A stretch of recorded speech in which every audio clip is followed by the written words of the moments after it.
Buenos días, vamos a comenzar hoy con la quinta parte de esta serie de videos que corresponden a las clases de metales de transición. Comenzaremos con el ejercicio 9 que está referido al diagrama de Purvé para el vanadio.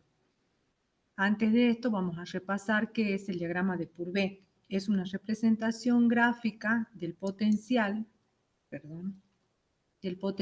en ordenadas en función del pH en abscisas para un metal dado bajo condiciones termodinámicas estándar.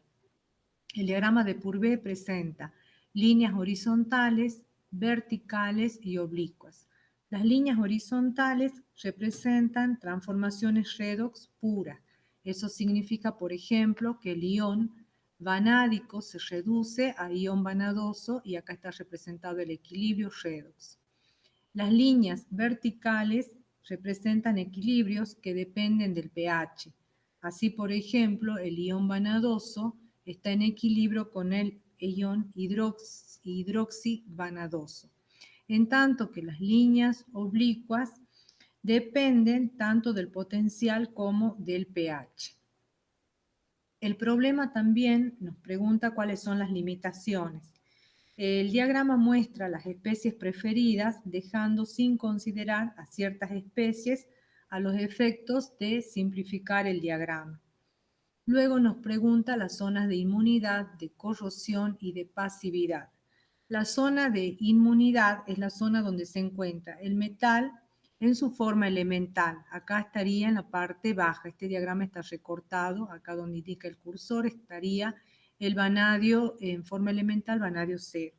La zona de corrosión corresponde a las zonas donde encontramos cationes solubles, como por ejemplo, acá que tenemos el ion vanadoso, el ion vanádico, el ion hidroxivanadilo, el dihidroxivanadilo. Son zonas del vanadilo, zonas de corrosión. Las zonas de pasivación corresponden a aquellas fases termodinámicas estables donde encontramos óxidos, hidróxidos o hidruros, como por ejemplo el trióxido de divanadio cristalino. Esta C que está acá significa cristalino, están todos en estado sólido.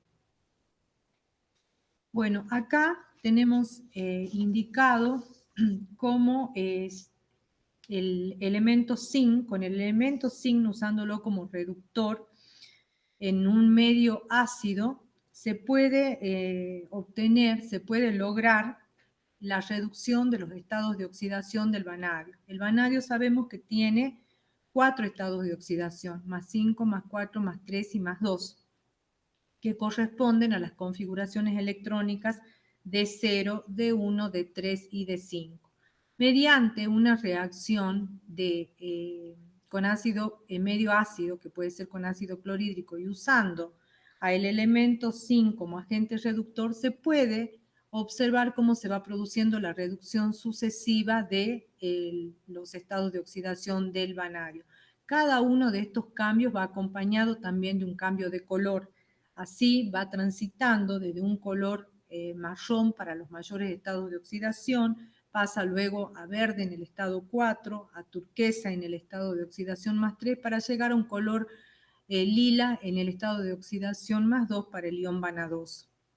O sea que en esta zona, que es en la zona ácida, de pH ácido, este ion vanadio tiene un color lila. Acá tendríamos un color más bien turquesa, y así vamos variando a medida que va aumentando el número de oxidación. En el último punto, el problema nos pregunta cómo evoluciona una solución de ion vanádico, vanadio más 3, a potencial 0, ubicado acá, que se encuentra a pH 2 cuando se aumenta el pH hasta llegar a 10. Para poder entender lo que pasa, trazamos una línea imaginaria paralela al eje de las X a partir en el valor del potencial 0, que es la referencia que nos da, y vamos viendo cómo van apareciendo las distintas especies que corresponden al aumento de pH. Entonces, partiendo del ion vanádico, que corresponde a la especie que se encuentra a pH 2 y potencial 0, Vemos que luego nos encontramos con el hidroxivanadilo, a continuación con el dihidroxivanadilo, luego nos encontramos con los óxidos, con el pentóxido de trivanadio, para finalmente llegar a pH 10 a el hidrógeno vanadato. Bien, vamos a hablar ahora del elemento zinc. Antes de llegar a la resolución del problema que corresponde al elemento zinc, vamos a describir un poco del método de obtención y los usos y las propiedades del elemento zinc. La fuente principal es la blenda. Es un metal que no, el zinc es un metal que no es atacado por el aire ni por el agua a temperatura ambiente, pero que arde en aire. Se cubre con una capa de óxido que lo protege de la corrosión. En cuanto al método de obtención, en un primer paso, la extracción del zinc se hace a partir del tostado del sulfuro de zinc en presencia de aire a altas temperaturas, obteniendo óxido de zinc. A continuación, se reduce este óxido de zinc usando coque y obtenemos zinc en estado gaseoso. Como todo esto se realiza a altas temperaturas, el zinc a altas temperaturas se vuelve a oxidar fácilmente a óxido de zinc. A fin de evitar esta oxidación, lo que se hace es agregar, para evitar esa reacción, es agregar un exceso de carbono de modo tal que todo el dióxido de carbono que pudiera estar presente se reduce a monóxido de carbono. Una vez entonces realizado esto, el gas caliente que se produce, que es el zinc, se enfría rápidamente rociándolo con plomo fundido. Y luego se separan estos dos metales porque en la fase líquida tanto el zinc como el plomo no son miscibles. Una de las aplicaciones del zinc es usado principalmente como recubrimiento del hierro contra la corrosión. Este es el proceso que se conoce como galvanizado. Otra de las propiedades que hemos estudiado es el anfoterismo. Significa esto que reacciona tanto con bases como con ácidos fuertes. En este caso, la reacción que está en la pantalla entre el zinc y el ácido sulfúrico corresponde a un ácido sulfúrico concentrado y en caliente. En cuanto tenemos la configuración electrónica, dijimos que el único estado de oxidación que tiene el elemento zinc es +2 y que sus soluciones son incoloras, puesto que quedan todos sus orbitales, los electrones del orbital D, completos y apareados. El zinc y el magnesio presentan ciertas similitudes. Son similitudes entre, serían elementos del grupo 2 y del grupo 12. En parte esta similitud se puede deber a que ambos elementos pierden los electrones ns2 por eso tienen estados de oxidación +2. Entre las similitudes podemos apreciar que los radios iónicos son próximos, que el estado de oxidación es el mismo. Acá está como ejemplo el magnesio. Magnesio y zinc tienen el mismo estado de oxidación. Ambos iones forman a su vez acuaiones, o sea, son iones hidratados. Las sales de cloruro, por ejemplo, son solubles en ambos casos. Pero una de las diferencias es que el zinc presenta anfoterismo en tanto que el magnesio no. Entonces, para poder explicar esta diferencia en comportamiento, debemos recordar el potencial iónico, el concepto de potencial iónico, y sabiendo que el potencial iónico es mayor, evidentemente que es mayor que el potencial iónico del magnesio, le permite al zinc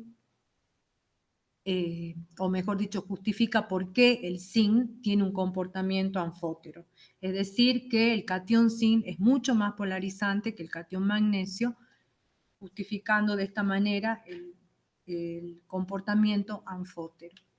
En el ejercicio 11, que es una aplicación directa para cerrar el tema del zinc, nos pide que determinemos la riqueza de una partida de zinc si se tomaron 50 gramos de una muestra homogénea que fueron tratadas con ácido clorhídrico al 37% en peso cuya densidad es 1,18 gramos por mililitro, habiéndose gastado 126 mililitros de ácido.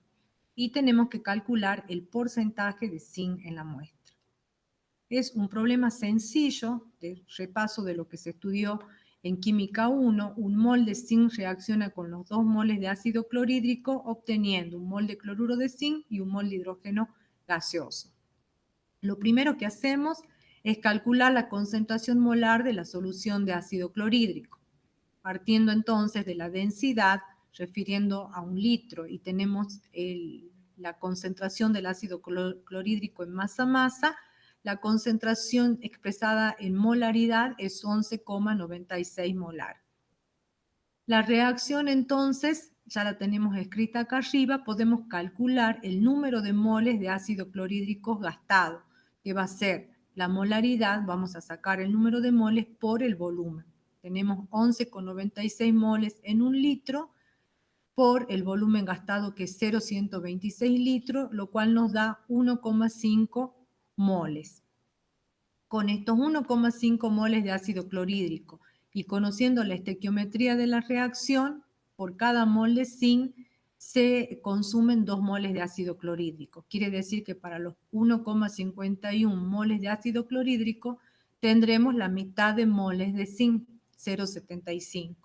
Estos moles de zinc, con la masa, con el peso atómico molar del zinc, con la masa molar del zinc, la expresamos en gramos y ya nos queda únicamente calcular el porcentaje de pureza.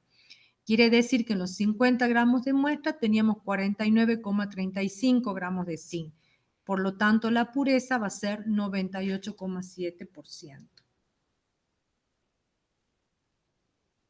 Vamos a ver ahora otro tema que está relacionado con la solubilidad de los halogenuros de plata. El nitrato de plata se usa industrialmente en la preparación de otros compuestos de plata, por ejemplo, los halogenuros. Los halogenuros son insolubles y cualitativamente se pueden distinguir por el color: el cloruro de plata blanco, el bromuro de plata crema, el ioduro de plata amarillo, y acá tenemos el valor de las constantes, productos de solubilidad, que nos indican claramente cómo el ioduro de plata es mucho más insoluble.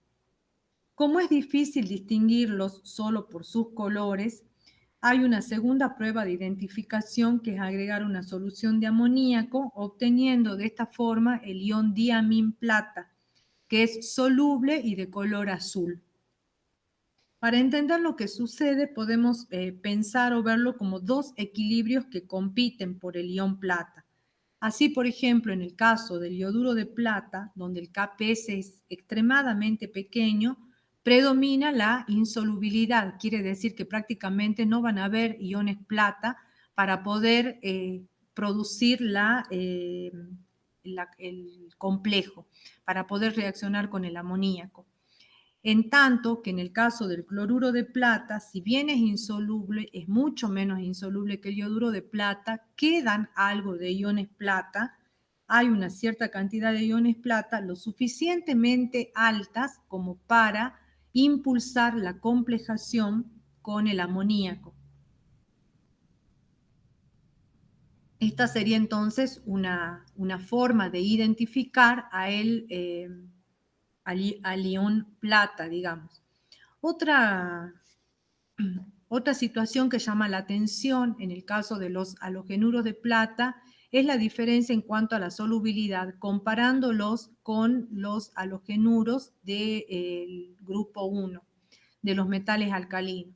Los halogenuros de los metales alcalinos son solubles y tienen una energía reticular, por ejemplo, la del cloruro de sodio, mucho menor que la del cloruro de plata, en tanto que los halogenuros de plata son insolubles.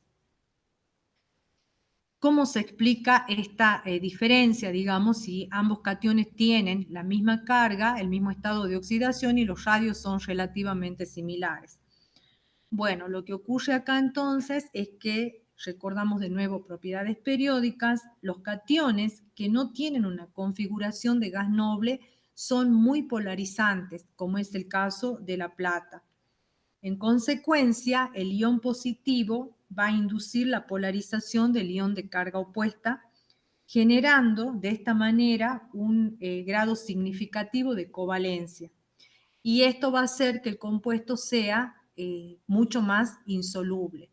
Así, por ejemplo, si observamos en la pantalla, no figura el fluoruro de plata. ¿Por qué no figura el fluoruro de plata? Porque es soluble. Y esto está de acuerdo con lo que estamos hablando de la regla de Fajans, ya que tiene la polarización más débil. Y si tiene la polarización más débil, el flúor es un anión muy pequeño, prácticamente no sufre el efecto de la polarización, tiene un carácter iónico fuerte y eso coincide con la solubilidad. Ahí nos pide el ejercicio 12 que vamos a ver como aplicación. Dice, identifique un catión incoloro que da un precipitado blanco con ion cloruro y un precipitado pardo rojizo con ion cromato. Entonces ya aprendimos ahora que un precipitado blanco corresponde a, y con cloruro es un catión plata. Los cromatos son rojos, son compuestos insolubles y son compuestos de color rojo. Luego tenemos en el mismo problema un catión de color rosado pálido que da un color azul intenso con ion cloruro. El catión rosado pálido es un complejo de cobalto. Los complejos de cobalto con estado de oxidación 2 son rosados. En presencia de cloruro nos va a dar un complejo de color azul, que a su vez cuando reacciona en medio básico da un complejo de color azul, que en este caso es un complejo de color azul y en estado sólido. Bien, hasta acá entonces con el desarrollo de las clases quedan un par de imágenes que van a quedar en el PDF en cuanto a la abundancia relativa y a la fuente de los distintos elementos. El método de obtención del titanio es orientativo como para que después completen con el estudio específico de cada elemento, se completa con los libros. Yo les voy a dejar la bibliografía y bueno, hasta acá quedan entonces el desarrollo, acá finaliza el desarrollo de las clases de elementos de transición. Me despido acá, muy buenas tardes.